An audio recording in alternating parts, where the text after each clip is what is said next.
विश्व पृथ्वी दिवस आज। कोरोना के कहर के बीच सांस ले रही धरती, सुनाई दे रही गौरैया की चहचहाट, प्रकृति और जीव जंतुओं के जीवन के लिए अच्छे संकेत। प्रकृति पर बढ़ते प्रदूषण, पर्यावरण के दोहन, जीव जंतुओं के विलुप्त होते जाने की समस्या पृथ्वी के लिए चिंता का विषय बनी है। ऐसे में इसके संरक्षण के लिए प्रत्येक वर्ष विश्व पृथ्वी दिवस का आयोजन किया जाता है। वर्तमान में कोरोना संक्रमण के चलते देश में फैली महामारी चिंता का विषय है, लेकिन इसके चलते हुए लॉकडाउन के बाद से प्रकृति प्रेमियों में एक आशा जगी है। उनका कहना है कि प्रकृति को सांस लेने में दिक्कत नहीं हो रही है, नहीं दिखने वाली गौरैया की चहचहाट सुनाई दे रही है, ध्वनि प्रदूषण का कोलाहल कम हुआ है, जो प्रकृति और जीव जंतुओं के जीवन के लिए अच्छा संकेत है। साफ हुआ गंगा का पानी। कोरोना वायरस ने इंसानों को यह भी सिखा दिया है कि हमें प्रकृति से कभी खिलवाड़ नहीं करना चाहिए। भले ही आज कोरोना वायरस लोगों के लिए बड़ी परेशानी बना हुआ है, लेकिन देश के नदियों के लिहाज से यह समय काफी राहत भरा हुआ है। Uttarakhand environment protection and pollution control board के आंकड़ों के अनुसार गंगा नदी के पानी की गुणवत्ता में लॉकडाउन के बाद काफी सुधार दर्ज किया गया है। लॉकडाउन के दौरान इंसानों से की जाने वाली गंगा नदी में गंदगी में 34% की कमी देखी गई है। साथ ही हर की पौड़ी में बायोकेमिकल ऑक्सीजन डिमांड से भी 20% की गिरावट देखी गई है। कम हुई कार्बन डाइऑक्साइड की मात्रा।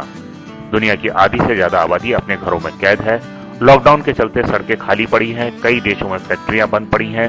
सैटेलाइट तस्वीरें दिखाती हैं कि शहर में प्रदूषण के लिए जिम्मेदार नाइट्रोजन डाइऑक्साइड गैस में भारी कमी आई है। नाइट्रोजन डाइऑक्साइड के साथ साथ कार्बन डाइऑक्साइड की मात्रा में भी भारी गिरावट देखी गई है। आंकड़े बताते हैं कि आखिरी बार ऐसा 2008-9 के आर्थिक संकट के दौरान हुआ था। बाहर आए जानवर। इंसानों की गैर मौजूदगी में कई जानवर अब सड़कों पर निकलने लगे हैं, लेकिन जब लॉकडाउन खत्म होगा तब क्या होगा? केपटाउन में पेंगुइन सड़क पर घूमती नजर आई तो दिल्ली में सांभर शॉपिंग मॉल के बाहर देखा गया। इसी तरह चंडीगढ़ में बारहसिंगे को सड़क पार करते हुए देखा गया। नैनीताल की खोड़ी सड़कों पर गुलनार और तेंदुए घूम रहे हैं। कुछ ऐसी स्थिति राजस्थान की भी है। यहाँ भी न केवल राजधानी बल्कि जयपुर सहित प्रदेश के अन्य जिलों में भी वन्य जीव जंगल से निकलकर इंसानी बस्तियों में आ गए हैं। सबसे अधिक चौंकाने वाला नजारा तो ओडिशा में नजर आया। ओडिशा के समुद्र तट पर इस बार अंडे देने के लिए 7,90,000 ओलिव रिडल कछुए पहुंचे हैं। वहीं इसे कोरोना का गुड इफेक्ट भी कहा जा रहा है। इन कछुओं ने गहीर माथा और रूसी कुल्य में 6 करोड़ से ज्यादा अंडे दिए हैं। लॉकडाउन के कारण यहाँ सभी गतिविधियां ठप पड़ी हैं। हिमालय ले रहा नई सांस। लॉकडाउन ने पाकिस्तान से लेकर तिब्बत तक के हिमालयी क्षेत्रों को भी सेहतमंद बनने का एक मौका दिया है।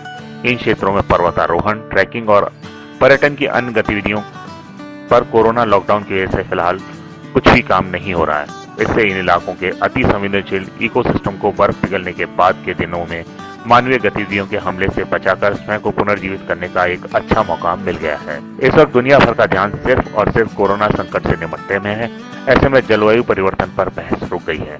हमारी हवा और नदियां इस दौरान साफ जरूर हुई हैं, लेकिन हमेशा के लिए नहीं। लॉकडाउन खुलने के बाद सब फिर से वैसा ही हो जाएगा। ऐसे में आवश्यकता इस बात की है कि इस और भी ध्यान दिया जाए। नदी, पर्यावरण और वन्य जीवों की स्थिति में सुधार हुआ है, उसे बरकरार रखा जाए, तभी विश्व पृथ्वी दिवस को मनाए जाने की सार्थकता है। पत्रिका टीवी के लिए राखी हजेला की रिपोर्ट।